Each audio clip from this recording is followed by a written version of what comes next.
खबर मध्य प्रदेश के इंदौर से। शब्द भेदी गुरु की जीवात्मा को अपने असली देश संतोष पहुंचा सकते हैं। इस समय मनुष्य शरीर में मौजूद पूरे शब्द भेदी गुरु जो आयतों माणियों वर्ड शब्द को सुनने का रास्ता बताते हैं, उन पहुंचे हुए संत फकीर बाबा उमाकांत जी महाराज ने गुरु पूर्णिमा के अवसर पर 7 जुलाई 2017 को जयपुर में सत्संग में बताया कि देश समाज मानव के भौतिक व आध्यात्मिक विकास में संत महात्माओं का बहुत बड़ा योगदान रहा है। इन्होंने जीवों के ऊपर जो उपकार किया उसका बदला चुकाया नहीं जा सकता। महाराज जी ने 7 तरह के गुरुओं के बारे में बताया कि 7वां गुरु सत शब्द लखवा, जहाँ की जीव पहुँचवा, यानी शब्द बताने वाले सतगुरु हमारी जीवात्मा को प्रभु के पास पहुँचा देते हैं। इंदौर से डॉक्टर आनंद की रिपोर्ट। समाज में संत महात्माओं का बहुत बड़ा योगदान रहा है। देश के विकास का हो, मानव के बुद्धि का विकास का हो, आध्यात्मिक विकास का हो, बहुत बड़ा योगदान संतों का रहा है। इसीलिए कहा गया कि संतों की महिमा अनंत, अनंत किया उपकार। उनकी महिमा का वर्णन नहीं किया जा सकता है और इन्होंने जो जीवों के लिए उपकार किया उसका बदला भी नहीं चुकाया जा सकता है। इसलिए 15वें दिन महीने में एक बार संतों के आश्रमों पर लोग जाते थे, सत्संग सुनते थे, सुनाते थे। उनके बताए रास्ते पर जब चलते थे तो यही गृहस्थाश्रम स्वर्ग जैसा था। कोई खींचातानी नहीं, कोई आदमी घर छोड़ करके घर के झगड़ा झंझट से भागता नहीं था। औरतें जल की मट्टी नहीं थी। देखो, भाई भाई में इतना प्रेम था कि भाई भाई के लिए जंगल चला गया था। राम के साथ लक्ष्मण, भाई भाई में कोई लड़ाई झगड़ा आज की तरह से उस समय पर नहीं था। आप देखो, पिता पुत्र एक दूसरे के फर्ज को समझते थे। पिता के आदेश पर राम ने राजगद्दी पर ठोकर मार करके और जंगल जाना कबूल कर लिया था। तो आप इस बात को समझो कि साधते हूँ न कारधानी, समय निकालना चाहिए, सुनना और समझना चाहिए। एक गुरु तो आपके ये हैं, ये जिन्होंने आपको पढ़ाया लिखाया, ये गुरु इनको भी माना गया। माता पिता को भी गुरु बताया गया और जो नाम रखते उनको भी गुरु बताया गया। जो गर्भवास की मैल छुड़ाती उनको भी गुरु बताया गया। रामकृष्ण का सुमरन कराते उनको भी गुरु बताया गया।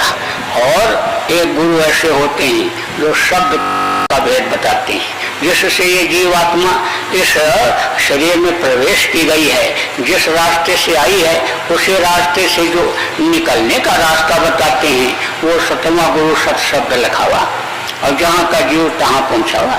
का पहला गुरु पेटू और माता जो है रक्त बीज के दाता। दूसर गुरु भाई वोदाई, गर्भवास की मैल छुड़ाई। तीसर गुरु ने नाम उचारा, गांव देश के लोग पुकारा। चौथा गुरु ने शिक्षा दीना, तब संसारी वस्तु चीना। 5वां गुरु ने दीक्षा दीना, रामकृष्ण का सुमिरन कीना। 6वां गुरु ने सब भ्रम तोड़ा, ओंकार से नाता जोड़ा। और 7वां गुरु सत शब्द रखावा, और जहाँ का जीव तहाँ पहुँचावा। देखो, इस शरीर को चलाने वाली जो शक्ति है, जिसको जीवात्मा कहा गया, जिसके निकल जाने के बाद इस शरीर को लोग मिट्टी कहने लगते हैं। 2 घंटे भी घर में रखने नहीं देते, कहते ले जाओ जलाओ, नहीं तो मिट्टी खराब हो जाएगी। जिसके निकलने के बाद यह दुनिया की कमाई, दुनिया की दौलत, यह घर मकान, जिसके लिए आदमी दिन रात चलता रहता, दौड़ता रहता है, धर्म को भी छोड़ देता है, ईमान को भी बेच देता है, वो सारी चीजें यहीं जब छूट जाती हैं तो इसको मिट्टी कहने लगते हैं। ये मिट्टी है, ले जाओ इसको जलाओ, नहीं तो सुरंग गलन बदबू पैदा हो जाएगी। तो वो क्या चीज ऐसी निकलती है? दुनिया का कोई भी वैज्ञानिक, कोई भी पंडित, मुल्ला पुजारी, कोई भी जोशी इस बात का पता नहीं लगा पाया कि कौन सी ऐसी चीज निकलती है। तो वह है जीवात्मा, इन्हीं दोनों आंखों के बीच में बैठी हुई। उसका प्रकाश यहाँ हृदय चक्र पर पड़ता है, यहाँ से वापस होकर के नाभि चक्र, फिर इंद्रिय चक्र, फिर गुदा चक्र, पाखाने का मुकाम, और ये चक्र चलते रहते हैं। इंगला पिंगला सुषुम्ना, ये 3 नाड़ियां शरीर को चलाती हैं। ये चलाने का इसका सिस्टम है। अभी सत्संग होगा, कल भी होगा, दोनों समय, परसों भी सुबह होगा।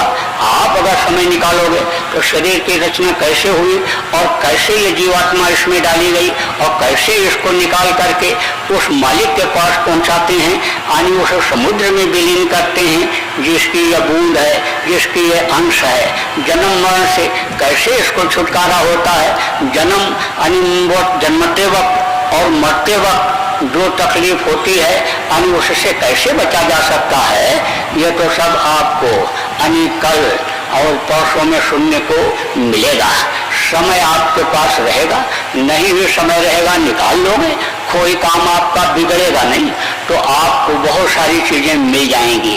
अब आप इस बात को समझो, इन्हीं दोनों आंखों के बीच में यहाँ पर वो जीवात्मा बैठी हुई, शब्द से ही कहा न 2.5 अक्षर प्रेम से पढ़े सो पंडित हो, पोथी पढ़ पर जब वह पंडित भयानक हो तो 2.5 अक्षर शाद शब्द से ही ये सब कुछ बना है। शब्द का खिंचाव जब हो जाता है तो आप समझ लो दुनिया संसार में कुछ नहीं बचता।